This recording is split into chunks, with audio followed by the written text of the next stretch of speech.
Hi friend, मैं doctor Ajay Srivastava, आपका मेरे इस चैनल में स्वागत है। आज हम बात करेंगे प्री इजैकुलेशन के कंडीशन से बहुत सारे लोग पीड़ित हैं, यानी कि संबंध बनाने से पहले ही प्री इजैकुलेशन के केसेस ज़्यादा होता है, इजैकुलेट हो जाता है। तो आप प्री इजैकुलेशन को कैसे कंट्रोल कर सकते हैं, उसके लिए क्या होम्योपैथिक मेडिसिन है और उसके लिए क्या कुछ घरेलू नुस्खे हैं जो आप अपने से बना सकते हैं और इसका 100% रिजल्ट मिलने की संभावना रहती है। तो हम पहले बात करते हैं प्री इजैकुलेशन क्यों होता है, या बहुत सारे लोगों को ऐसा दिमाग में बैठ गया है कि ये बीमारी ठीक नहीं होती है। तो फ्रेंड्स, ये बीमारी 80 से 90% तक ठीक हो सकती है। आप इसको ठीक कर सकते हैं अगर आप चाहें तो।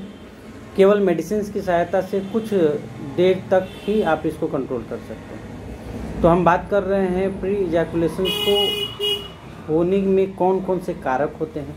जैसे अगर आप शुगर के पेशेंट हैं तो आपको प्री इजैकुलेशन के केसेस हो सकते हैं। अगर आप एंजाइटी डिसऑर्डर हैं, बहुत ज़्यादा तनाव में रह रहे हैं, बहुत ज़्यादा चिंतित रह रहे हैं, लाइफ स्टाइल को लेके बहुत परेशान हैं, या बिजनेस को लेके परेशान हैं, बहुत ज़्यादा टूर ट्रेवल्स कर रहे हैं, नाइट वॉचिंग ज़्यादा हो रही है, बहुत ज़्यादा आप अगर सोने से बच रहे हैं, यानी कि आप रात को ज़्यादा जग रहे हैं, तो ऐसे कंडीशंस में ये प्रॉब्लम्स आ सकती हैं।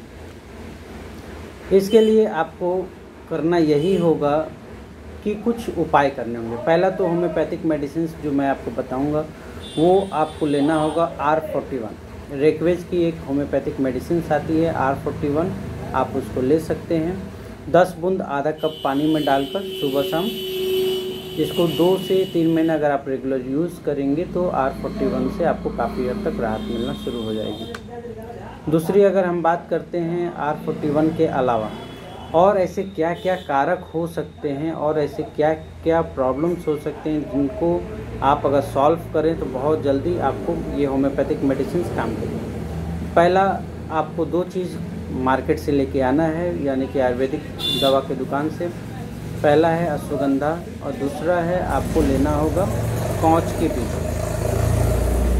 अश्वगंधा और कौच के बीज को अब बराबर मात्रा में पीस करके पाउडर बना लें और आधा चम्मच सुबह शाम खाना खाने के बाद दूध के साथ अगर आप लेते हैं तो काफ़ी हद तक आपको प्री इजैकुलेशन के कंडीशंस में राहत मिलना शुरू होती है। दूसरे कंडीशंस आपको क्या परहेज़ करना होगा। अगर आप शुगर के पेशेंट हैं तो आपको कुछ योगा करना होगा, प्राणायाम करते रहिए और इसके साथ साथ आप मॉर्निंग वॉक कंटिन्यूअसली रखें। 1-1.5 महीने में आपको राहत मिलना शुरू हो जाता है। कुछ ऐसे भी पेशेंट आते हैं जिनको गंभीर बीमारी रहती है, जैसे टाइफाइड है, या बहुत ज़्यादा दिन से अभी का कंडीशंस में कोरोना के केसेस में ऐसे केस आ रहे हैं कि प्री इजैकुलेशन की कंडीशंस बढ़ गई हैं। अगर आप कोरोना के पेशेंट रहे हैं और प्री इजैकुलेशन की कंडीशन आ गई है तो घबराने की कोई ज़रूरत नहीं है। 2 से 2.5 महीने में ये आपको नॉर्मल कंडीशंस में आ सकते हैं। इसके लिए आपको क्या करना होगा, पहला कि आपको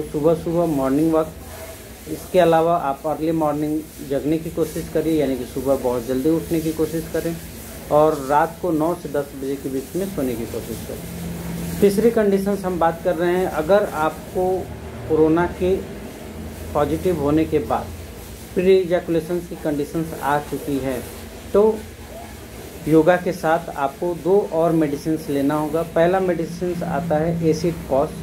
आप एसिड फॉस मदर टिंचर लीजिए, 10 बूंद आधा कप पानी में डालकर दिन में 3 बार यूज़ करिए, धीरे धीरे आपको राहत मिलना शुरू हो जाता है। दूसरी मेडिसिन आती है जिंकोवा बाइलोवा। जिंकोवा बाइलोवा ऐसे पेशेंट जो कोरोना से ग्रसित रह चुके हैं और उसके बाद प्री इजैकुलेशन के केसेस आ रहे हैं या घबराहट हो रही है, बेचैनी हो रही है, तो आपको जिंकोवा बाइलोवा मदर टिंचर क्यू पोटेंसी में 10 बूंद आधा कप पानी में डालकर दिन में 3 बार लें, या आप एसिड फॉस और जिंकोवा बाइलोवा दोनों 10-10 ml मिक्स कर लीजिए और उसको 10 बूंद आधा कप पानी में डालकर दिन में 3 बार लीजिए। उसके साथ साथ R41 यूज़ करिए। आपको प्री इजैकुलेशन के केसेस में काफ़ी हद तक राहत मिलना शुरू हो जाता है। फ्रेंड्स, इसके अलावा आपको कुछ डाइट मेंटेन करना होगा, जैसे कि आप अगर खाना खा रहे हैं तो खाना खाने से पहले सलाद की मात्रा को ज़्यादा बढ़ा दें। कोशिश करें ग्लूकोज वाली डाइट यानी कि जो सुक्रोज वाली गेहूँ चावल इसको आप कम लेकर के फ्रूट्स की मात्रा डाइट में ज़्यादा बढ़ा दीजिए। धीरे धीरे आपको राहत मिलना शुरू हो जाता है। अब हम बात करते हैं कुछ योगा की जो आप कर सकते हैं। पहला तो आपको प्राणायाम करना चाहिए, दूसरा कपालभाति करना चाहिए। अगर ये दो आधा घंटा तक रेगुलर करते हैं तो आपको राहत मिलना शुरू हो जाता है। तीसरी अगर हम बात करते हैं, बहुत सारे ऐसे पेशेंट हैं तो ऐसे कंडीशंस में आपको मॉर्निंग वॉक कंटिन्यूसली रखना चाहिए, प्राणायाम रेगुलर रखना चाहिए। अगर आप आधे घंटे तक करते हैं और कपालभाति आधे घंटे तक करते हैं तो आपको ये मेडिसिन काफ़ी हद तक राहत देने वाली है। अब अगर हम बात करते हैं कि कुछ ऐसे भी पेशेंट होते हैं जिनको ब्लड प्रेशर की संबंधित बीमारी होती है। अगर आपको ब्लड प्रेशर से रिलेटेड प्रॉब्लम्स हैं तो आपको लेना चाहिए क्रेटेगस और पैसिफ्लोरा। क्रेटेगस मदर टिंचर और पैसिफ्लोरा मदर टिंचर दोनों को बराबर अनुपात में ले लीजिए और उसको 10-10 बूंद आधा कप गर्म पानी में डालकर दिन में अगर 3 बार लेते हैं तो आपका ब्लड प्रेशर काफ़ी हद तक लो रहेगा। दूसरी कंडीशंस है कि ये सेंट्रल नर्वस सिस्टम यानी कि आपके दिमाग पे जो तनाव बढ़ता है उसको काफ़ी हद तक कंट्रोल करते चली जाएगी। तीसरा अगर हम बात करते हैं, एक और केसेस हैं जैसे कि आपको बहुत ज़्यादा एंजाइटी है, तनाव है, भाग दौड़ है और आप भाग दौड़ में आप अपने लाइफ स्टाइल को मेंटेन नहीं कर पाते हैं। ऐसे कंडीशंस में आपको लेना चाहिए कालीफॉस और 5-फॉस। कालीफॉस आप मदर टिंचर में जनरली अवेलेबल नहीं होती है। आप कालीफॉस 6x पोटेंसी में ले सकते हैं, 4 टैबलेट दिन में 3 बार। इसके अलावा 5-फॉस आप ले सकते हैं 4 टैबलेट दिन में 3 बार। अगर बहुत ज़्यादा फास्ट लाइफ से आप गुजर रहे हैं तो इसको रेगुलर लीजिए।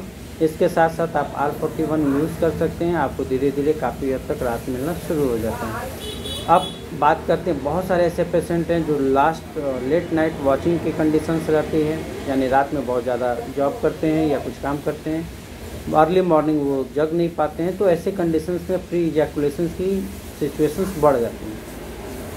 ऐसे पेशेंट को एक मेडिसिन लेना होता है रोज़ रात में जब वो सोने जाए तो नक्स वोमिका मदर टिंचर 2 बूंद आप रोज़ रात में लीजिए और उसके साथ साथ R41 का इस्तेमाल करते रहिए 15-15 बूंद आधा कप पानी में डालकर दिन में 3 बार। धीरे धीरे आपको राहत मिलना शुरू हो जाता है। ऐसे पेशेंट जो रात में जगते हैं और दिन में सोते हैं उनके लिए कुछ खास डाइट रखना बहुत ज़रूरी होता है, मेंटेन रखना बहुत ज़रूरी होता है। पहले तो आप पानी की मात्रा को बहुत ज़्यादा बढ़ा दीजिए, यानी कि आप रात में जब भी जगते हैं तो पानी को बहुत ज़्यादा मात्रा में पीने का आदत डालिए।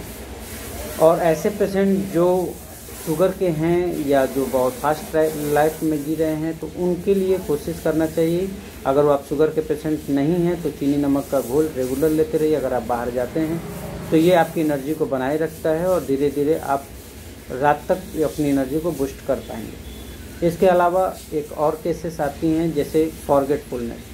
बहुत सारे ऐसे लोग हैं जिनको फॉरगेटफुलनेस की समस्या के साथ साथ प्री मैच्योर इजैकुलेशन की कंडीशंस आ जाती हैं। अब अगर आपको फॉरगेटफुलनेस की कंडीशंस रहेगी तो ये धीरे धीरे डिमेंशिया में बदल जाता है और इससे भी प्री मैच्योर इजैकुलेशन की कंडीशन बनने लगती है। इसके लिए भी आपको बहुत ज़्यादा तनाव लेने की ज़रूरत नहीं है। प्राणायाम करते रहिए, कपालभाति करते रहिए और इसके साथ साथ आपको अश्वगंधा और पाँच के बीज का पाउडर सुबह शाम दूध के साथ लीजिए। इसके अलावा आप होम्योपैथिक मेडिसिन में ब्राह्मी मदर टिंचर आता है। ब्राह्मी मदर टिंचर को आप 15-15 बूंद आधा कप गर्म पानी में डालकर दिन में 3 से 4 बार लीजिए। धीरे धीरे आपको राहत मिलना शुरू हो जाता है। तो फ्रेंड्स, अगर आपको ये कैटेगरी वाइज मैंने कोशिश किया है बताने के लिए, अगर आपको इसमें कुछ स्पेशल या आपके साथ अगर और कोई प्रॉब्लम्स हैं, जैसे एक और मैसेज आया था थायराइड की, तो थायराइड के कंडीशंस में हालांकि पुरुषों को बहुत कम थायराइड की शिकायत मिल रही है, फिर भी बहुत सारे ऐसे केसेस हैं जिसको थायराइड में प्री मैच्योर इजैकुलेशन की कंडीशंस बनती हैं। तो थायराइड के लिए आपको थायरॉक्सिनम 3x लेना चाहिए। थायराइड 3x को अगर आप 4 टैबलेट दिन में 3 बार लेते हैं और उसके साथ साथ आप R41 को दिन में 3 बार लीजिए, धीरे धीरे आपको राहत मिलना शुरू हो जाता है। थायराइड के पेशेंट भी सेम वही काम करेंगे।